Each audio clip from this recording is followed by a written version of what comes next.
बारिश की बूंदें भले ही छोटी हों, पर उनका लगातार बरसना बड़ी नदियों का बहाव बन जाता है। वैसे ही हमारे छोटे छोटे प्रयास भी जिंदगी में बड़े बदलाव ला सकते हैं। हेलो फ्रेंड्स, आप सभी का स्वागत है आपके अपने YouTube channel current affairs by Ravi पर। आज मैं आपके लिए 8 सितंबर 2021 के डेली करंट अफेयर्स के क्वेश्चंस इस वीडियो में लेकर आई हूँ। मैंने आपके लिए सभी क्वेश्चन सिलेक्टेड और इम्पॉर्टेंट लिए हैं। फ्रेंड्स, अगर आप किसी भी एग्जाम की तैयारी कर रहे हो, ये वीडियो आपके लिए काफ़ी ज़्यादा यूज़फुल रहने वाली है। और सबसे बड़ी बात यह है कि लास्ट में मैं आपको सभी क्वेश्चंस का एक बार रिवीजन भी करवाने वाली हूँ, तो आप रिवीजन वाला पार्ट भी जरूर देखना। तो चलिए स्टार्ट करते हैं फर्स्ट क्वेश्चन से। फर्स्ट क्वेश्चन है हमारा, 13वें ब्रिक्स शिखर सम्मेलन 2021 की मेजबानी कौन सा देश करेगा? सही आंसर है ऑप्शन बी, भारत। तो जो भारत है ये 13वें ब्रिक्स शिखर सम्मेलन 2021 की मेजबानी करेगा। तो आइए इस क्वेश्चन से रिलेटेड इंपॉर्टेंट पॉइंट डिस्कस कर लेते हैं। तो प्रधानमंत्री नरेंद्र मोदी जो हैं ये डिजिटल माध्यम से 5 देशों के समूह यानी कि ब्रिक्स के सालाना शिखर सम्मेलन की अध्यक्षता करेंगे। और जो भारत है ये वर्ष 2021 में ब्रिक्स की अध्यक्षता कर रहा है। और फ्रेंड्स, इस बैठक में ब्राजील के राष्ट्रपति जायर बोल्सोनारो, रूस के राष्ट्रपति व्लादिमीर पुतिन, चीन के राष्ट्रपति शी जिनपिंग और दक्षिण अफ्रीका के राष्ट्रपति सिरिल रामाफोसा ये उपस्थित होंगे। और इस बैठक में अफगानिस्तान की ताज़ा स्थिति पर चर्चा की जाएगी। तो हमारे क्वेश्चन में बात हुई है ब्रिक्स की। आइए ब्रिक्स के बारे में जान लेते हैं। फ्रेंड्स, आपको याद रखना है जो ब्रिक्स है ये 5 देशों का समूह है और पहले इसे ब्रिक के नाम से जाना जाता था, लेकिन 2010 में दक्षिण अफ्रीका के शामिल होने पर ब्रिक्स नाम में बदल दिया गया। और ब्रिक्स की स्थापना हुई थी 2006 में और जो ब्रिक्स का पहला समिट हुआ था वो हुआ था 2009 में। ब्रिक्स का मुख्यालय है शंघाई में। और फ्रेंड्स, ब्रिक्स का पूरा नाम है बी से ब्राज़ील, आर से रूस, आई से इंडिया, सी से चीन और एस से साउथ अफ्रीका। और फ्रेंड्स, अगर आपसे एग्जाम में पूछा जाए कि ब्रिक्स का पहला सम्मेलन कब हुआ था, आपका आंसर होगा जून 2009 में। 2020 के ब्रिक्स सम्मेलन के 12वें संस्करण की अध्यक्षता किसने की थी? तो ये की थी रूस ने। और अगर आपसे एग्जाम में पूछा जाए कि ब्रिक्स देशों की जनसंख्या दुनिया की आबादी का लगभग कितने प्रतिशत है, तो आंसर है 40%। और ब्रिक्स देशों के बैंक का क्या नाम है? तो आंसर है एनडीबी यानी कि new development bank. Important question है आपके एग्जाम के लिए। अगला क्वेश्चन करते हैं, टोक्यो पैरालंपिक 2021 की पदक तालिका में कौन सा देश शीर्ष पर रहा है? सही आंसर है ऑप्शन सी, चीन। तो जो चीन देश है ये टोक्यो पैरालंपिक 2021 की पदक तालिका में टॉप पे है। तो आइए फ्रेंड्स टॉप 3 देशों के नाम जान लेते हैं। फर्स्ट पर है चीन। चीन ने जीते हैं 207 पदक टोक्यो पैरालंपिक 2021 में, जिनमें से 96 गोल्ड हैं, 60 सिल्वर हैं और 51 ब्रॉन्ज हैं। सेकेंड नंबर पर है ब्रिटेन। ब्रिटेन ने जीते हैं 124 मेडल, जिनमें से 41 गोल्ड हैं, 38 सिल्वर हैं और 45 ब्रॉन्ज मेडल हैं। और थर्ड नंबर पर है अमेरिका। फ्रेंड्स, कहीं कहीं पे आपको रूस भी मिलेगा, लेकिन जो एग्जैक्ट आंसर है वो है अमेरिका। तो अमेरिका है टोक्यो पैरालंपिक 2021 में थर्ड नंबर पर, जिसने 104 पदक जीते हैं, जिनमें से 37 गोल्ड हैं, 36 सिल्वर हैं, 31 ब्रॉन्ज मेडल हैं। और टोक्यो पैरालंपिक 2021 में भारत ने कुल 19 पदक जीते हैं, जिनमें से 5 गोल्ड हैं, 8 रजत पदक हैं, 6 कांस्य पदक हैं। और भारत जो है ये 24वें स्थान पर है टोक्यो पैरालंपिक 2021 में। और टोक्यो पैरालंपिक 2021 में भारत को पहला पदक दिलवाया है भाविना पटेल ने। और 2021 में आयोजित हुआ टोक्यो पैरालंपिक 2020 का 16वां संस्करण आयोजित हुआ है। इंपॉर्टेंट क्वेश्चन है आपके एग्जाम के लिए। और फ्रेंड्स, आपको बता देती हूँ कि अगर आपको पूरे महीने का करंट अफेयर रिवाइज करना है, जैसे कि जन, फेब, मार्च, अप्रैल, मई, जून, जुलाई और अगस्त का, तो इन सभी मंथ की जो ई बुक है ये हमारी लॉन्च हो चुकी है। वीडियो के डिस्क्रिप्शन में इन सभी ई बुक का लिंक दिया गया है, आप वहाँ पर जाकर बाय कर सकते हो। अगला क्वेश्चन करते हैं, सूर्य किरण संयुक्त सैन्य अभ्यास भारत और किस देश की सेना के बीच आयोजित होगा? सही आंसर है ऑप्शन सी, नेपाल। तो आपको याद रखना है कि जो सूर्य किरण संयुक्त सैन्य अभ्यास है ये आयोजित होगा भारत और नेपाल के बीच। तो भारत और नेपाल की सेना के बीच संयुक्त सैन्य अभ्यास सूर्य किरण का आयोजन किया गया है। और यह युद्ध अभ्यास जो है ये 20 सितंबर से आयोजित होगा और जिसका उद्देश्य क्या है कि दोनों देशों के बीच मानवीय सहायता और आपदा राहत कार्यों में अंतर क्षमता और कौशल को बढ़ाना है। और सूर्य किरण युद्ध अभ्यास का आयोजन हुआ है भारत के उत्तराखंड राज्य के पिथौरागढ़ में।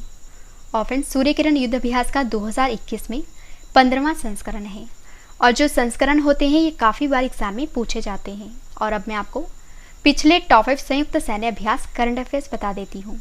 फर्स्ट है इन EU NAVFOR संयुक्त नौसेना अभ्यास किन के बीच हुआ है? तो ये हुआ है भारत और यूरोपियन संघ के बीच। नेक्स्ट है सी ब्रीज ड्रिल्स नामक युद्ध अभ्यास किन के बीच हुआ है? तो ये हुआ है यूक्रेन और अमेरिका के बीच। त्रिपक्षीय अभ्यास TTX 2021 ये हुआ है भारत, श्रीलंका और मालदीव के बीच। इंद्र 2021 सैन्य अभ्यास हुआ है भारत और रूस के बीच। और जो जायद तलवार 2021 है ये हुआ है भारत और संयुक्त अरब अमीरात के बीच। अगला क्वेश्चन करते हैं, ग्रामीण विकास के लिए वतन प्रेम योजना को किस राज्य की सरकार ने शुरू किया है? सही आंसर है ऑप्शन डी, गुजरात। तो हाल ही में गुजरात राज्य की सरकार ने एक नई योजना को शुरू किया है और इसका नाम है वतन प्रेम योजना। तो आइए इस योजना का मुख्य उद्देश्य जान लेते हैं। तो गुजरात राज्य की सरकार ने ग्रामीण विकास के लिए वतन प्रेम नाम से एक योजना को शुरू किया है और इस योजना के तहत जो सरकार है ये ग्रामीण क्षेत्रों में सामाजिक बुनियादी ढांचे जैसे कि स्कूल, जल निकासी, खेल परिसर आदि के विकास के लिए दान को प्रोत्साहित करेगी। तो यहाँ पे बात है गुजरात की। आइए गुजरात के बारे में जान लेते हैं। गुजरात की राजधानी है गांधीनगर। गुजरात के मुख्यमंत्री हैं विजय रूपानी और जो गुजरात के गवर्नर हैं वो हैं आचार्य देवव्रत। गुजरात के मुख्य न्यायाधीश की बात करें वो है विक्रमनाथ। और फ्रेंड्स, गुजरात के समुद्री तट की रेखा सबसे लंबी रेखा है, काफ़ी बार एग्जाम में पूछा जा चुका है। और फ्रेंड्स, आइए अब गुजरात के प्रमुख नेशनल पार्क के बारे में जान लेते हैं। तो गुजरात में है गिर forest national park, blackbuck national park, Vansda national park, gulf Kutch marine national park. ये सभी पार्क कहाँ पे हैं? गुजरात में। और जो कर्क रेखा है ये भारत के गुजरात राज्य से होकर गुजरती है और जो कर्क रेखा है ये टोटल भारत के 8 राज्य से होकर निकलती है। और फ्रेंड्स, गुजरात का एक पड़ोसी देश है वो है पाकिस्तान। और गुजरात के पड़ोसी राज्यों की बात करें वो हैं 3। कौन कौन से हैं? राजस्थान, मध्य प्रदेश और महाराष्ट्र। और गुजरात की जो लोकसभा सीट है वो है 26, राज्यसभा सीट की बात करें वो है 11 और विधानसभा सीट है 182। फ्रेंड्स, अब मैं आपको गुजरात राज्य के लोक नृत्य के बारे में बता देती हूँ। गुजरात के लोक नृत्य हैं डांडिया, भवई, टिप्पणी, पधर और गरबा। और फ्रेंड्स, अगर आपसे एग्जाम में पूछा जाए कि भारत की पहली लिथियम रिफाइनरी को कहाँ पे स्थापित किया गया है तो आपका आंसर होगा गुजरात में। और जो दुनिया की सबसे ऊंची मूर्ति स्टैचू ऑफ यूनिटी है ये कहाँ पे बनी है? गुजरात के केवड़िया में। और फ्रेंड्स, आपको ये भी बता देती हूँ कि अगर आपको डेली जीके पढ़ने हैं, हमारे इस चैनल का नाम है रवि जीके ट्रिक्स, तो आप इस चैनल को भी सब्सक्राइब कर लीजिए। अगला क्वेश्चन हमारा, नीले आसमान के लिए स्वच्छ हवा का अंतर्राष्ट्रीय दिवस 2021 कब मनाया गया है? सही आंसर है ऑप्शन ए, 7 सितंबर को। तो 7 सितंबर को नीले आसमान के लिए स्वच्छ हवा का अंतर्राष्ट्रीय दिवस मनाया गया है। तो आइए जान लेते हैं ये दिवस क्यों मनाया जाता है। तो हर साल 7 सितंबर को विश्व स्तर पर वायु गुणवत्ता में सुधार के लिए कार्यों को बढ़ावा देने और कार्रवाई को तेज करने के लिए international day of clean air for blue skies मनाया जाता है। और नीले आसमान के लिए स्वच्छ हवा का अंतर्राष्ट्रीय दिवस जो है ये जागरूकता बढ़ाता है और वायु गुणवत्ता में सुधार के लिए कार्यों की सुविधा प्रदान करता है। और फ्रेंड्स, नीले आसमान के लिए स्वच्छ हवा का अंतर्राष्ट्रीय दिवस 2021 की जो थीम है वो है हेल्दी एयर हेल्दी प्लैनेट। और अब मैं आपको सितंबर महीने के पिछले टॉप 5 दिवस बता देती हूँ। विश्व नारियल दिवस कब मनाया गया है? 2 सितंबर को। पोषण माह कब मनाया गया है? सितंबर महीने में। अंतर्राष्ट्रीय चैरिटी दिवस कब मनाया गया है? 5 सितंबर को। राष्ट्रीय शिक्षक दिवस कब मनाया गया है? 5 सितंबर को। और राष्ट्रीय वन्यजीव दिवस कब मनाया गया है? 4 सितंबर को। और फ्रेंड्स, इन सभी क्वेश्चंस के बाद जो मैं आपको रिवीजन करवाने वाली हूँ, रिवीजन वाला पार्ट आपके लिए काफ़ी इंपॉर्टेंट है। इसके बाद है स्टैटिक जीके सेट और स्टैटिक जीके सेट के बाद मैंने आपको जो कल क्वेश्चंस करवाए थे आज उनका टेस्ट भी रखा है। तो टेस्ट भी आप ज़रूर अटेम्प्ट करना क्योंकि टेस्ट ही आपको बेस्ट बनाता है। अगला क्वेश्चन हमारा, भारत का पहला डगोंग संरक्षण रिजर्व कहाँ स्थापित किया गया है? सही आंसर है ऑप्शन सी, तमिलनाडु राज्य में। तो जो भारत का पहला डुगोंग संरक्षण रिजर्व है ये स्थापित किया गया है तमिलनाडु राज्य में।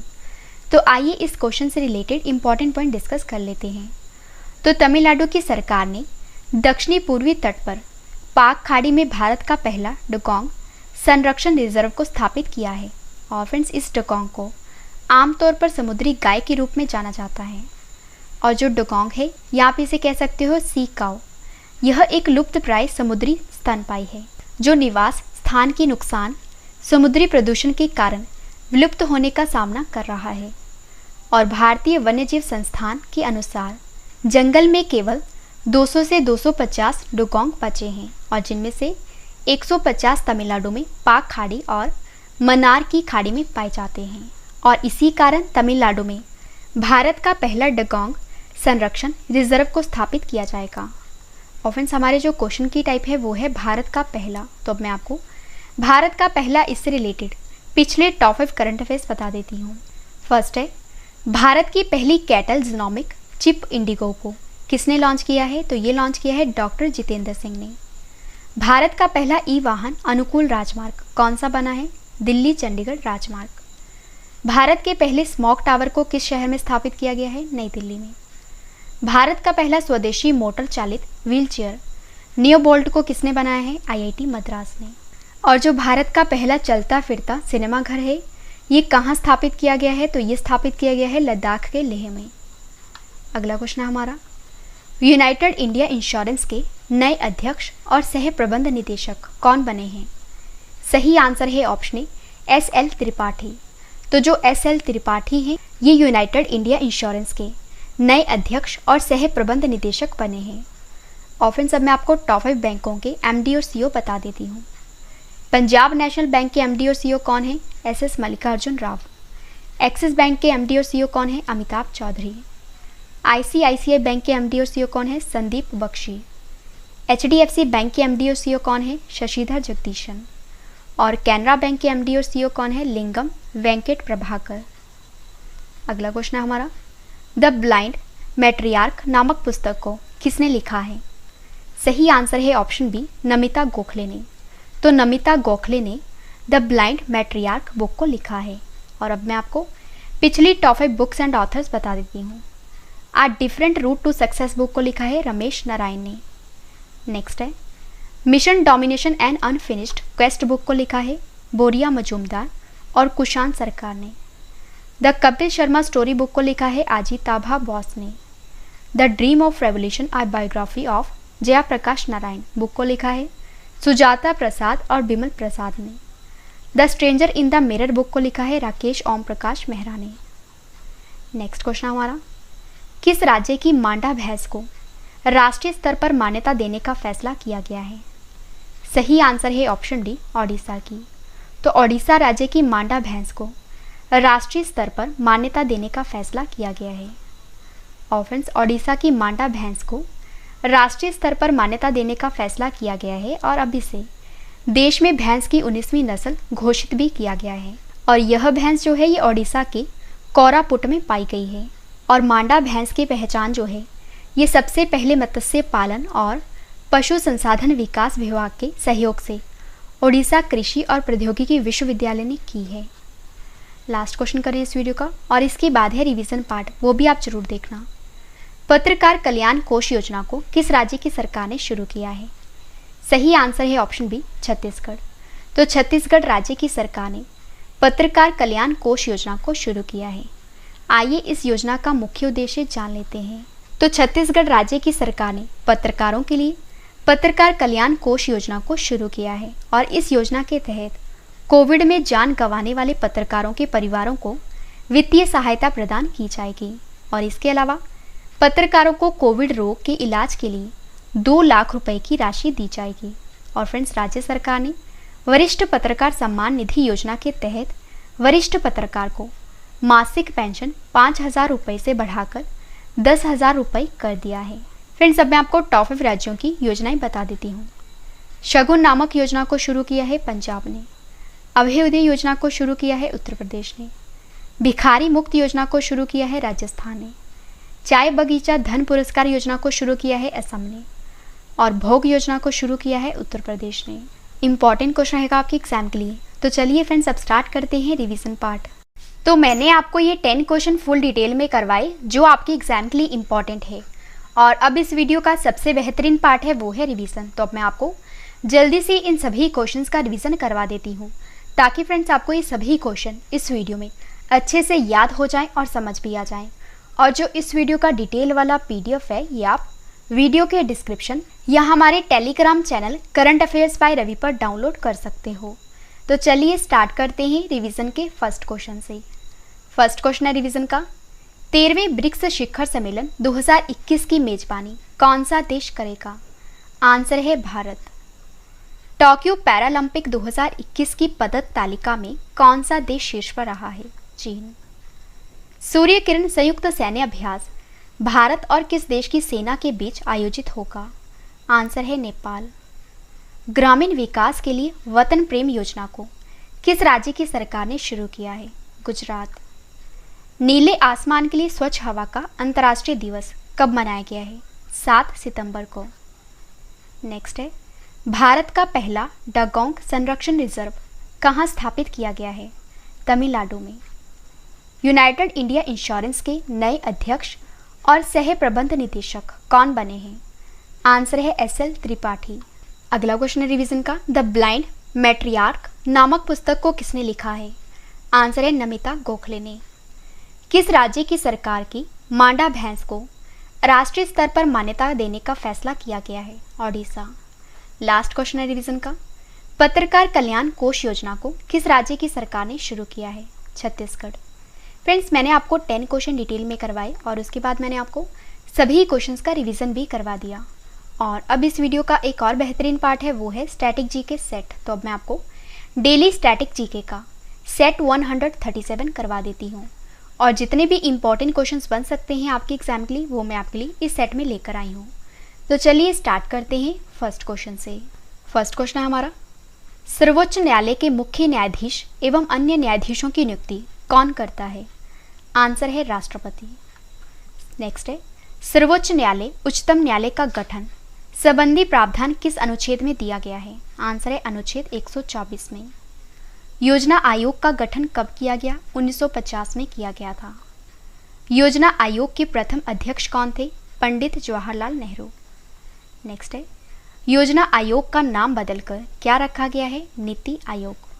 नेक्स्ट है, नीति आयोग का गठन कब किया गया था? 1 जनवरी 2015 को। नीति आयोग के अध्यक्ष कौन होते हैं? भारत के प्रधानमंत्री। नेक्स्ट है, भारतीय संविधान के द्वारा कितने प्रकार के आपातकाल की परिकल्पना की गई है? आंसर है 3। नेक्स्ट है, गांधी सागर बांध किसका एक भाग है? आंसर है चंबल परियोजना का। लास्ट क्वेश्चन है स्टैटिक जीके का, भारतीय संविधान के किस अनुच्छेद के अंतर्गत केंद्र सरकार राज्य सरकारों को निर्देश दे सकती है? आंसर है अनुच्छेद 256। तो हमारा डेली स्टैटिक जीके का सेट 137 कंप्लीट हुआ। और अब इस वीडियो का एक और बेहतरीन पार्ट है वो है टेस्ट। फ्रेंड्स, मैंने आपको जो कल क्वेश्चंस करवाए थे आज उनका ऑनलाइन टेस्ट रखा है, जिसका आंसर आपने कमेंट करके देना है। तो चलिए स्टार्ट करते हैं टेस्ट। और टेस्ट के लिए आपको all the best. First question हमारा टेस्ट का, डच ग्रैंड प्रिक्स 2021 का खिताब किसने जीता है? 4 ऑप्शंस आपके पास, आंसर आपने कमेंट करके बताना है। सही आंसर है ऑप्शन ए, मैक्स वर्स्टैपेन। नेक्स्ट है, टोक्यो पैरालंपिक 2020 में भारत ने कुल कितने पदक जीते हैं? सही आंसर है ऑप्शन ए, 19। राष्ट्रीय वन्यजीव दिवस 2021 कब मनाया गया है? सही आंसर है ऑप्शन बी, 4 सितंबर को। भारतीय सौर ऊर्जा निगम के नए प्रबंध निदेशक कौन बने हैं? सही आंसर है option D, Suman Sharma. Next है, एशियन युवा बॉक्सिंग चैंपियनशिप 2021 का आयोजन किस देश में हुआ है? सही आंसर है ऑप्शन ए, दुबई में। मगरमच्छ की तीनों प्रजातियां पाए जाने वाला देश का एकमात्र जिला कौन सा बन गया है? सही आंसर है option C, Kendrapara. Next question है टेस्ट का, किस कंपनी ने association for talent development 2021 best award जीता है? सही आंसर है ऑप्शन ए, पावर ग्रिड ने। नेक्स्ट है, 3 सितंबर 2021 को प्लास्टिक समझौता लॉन्च करने वाला पहला एशियाई देश कौन सा बन गया है? सही आंसर है ऑप्शन डी, भारत। नेक्स्ट है, भारतीय नौसेना का प्रमुख वायु स्टेशन INS हंस ने 5 सितंबर 2021 को अपनी हीरक जयंती मनाई है। बताइए यह वायु स्टेशन कहाँ स्थित है? सही आंसर है ऑप्शन सी, गोवा में। लास्ट क्वेश्चन है टेस्ट का, आ रूड लाइफ द मेमोयर पुस्तक के लेखक कौन है? सही आंसर है ऑप्शन बी, वीर सांघवी। फ्रेंड्स, वीडियो कंप्लीट हो चुकी है। अब मैं आपको कुछ इंपॉर्टेंट इन्फॉर्मेशन बता देती हूँ। सबसे पहली बात कि अगर आपको ये सभी क्वेश्चन बाद में भी पढ़ने हैं, आप हमारी वेबसाइट से पढ़ सकते हो। हमारी वेबसाइट है ravistudy.iqgk.com। और अगर आपको डेली जीके पढ़नी है तो हमारे इस चैनल का नाम है रवि जीके ट्रिक्स, और हमारा जो मेन चैनल है जीके का, जिसका नाम है रवि स्टडी IQ GK। और फ्रेंड्स, हमारा इंग्लिश मीडियम करंट अफेयर्स का चैनल का नाम है रवि अदिति क्लासेस। तो आप इन सभी चैनल को सब्सक्राइब कर लीजिए। और आप हमारे साथ टेलीग्राम, फेसबुक और इंस्टाग्राम पर रवि स्टडी IQ GK और करंट अफेयर्स बाय रवि नाम पर जुड़ सकते हो। फ्रेंड्स, उम्मीद करती हूँ वीडियो आपको पसंद आई होगी। वीडियो को लाइक करें और कमेंट करके भी ज़रूर बताएं कि वीडियो आपको कैसी लगी। तो मिलते हैं नेक्स्ट वीडियो में। Thank you and wish you all the best.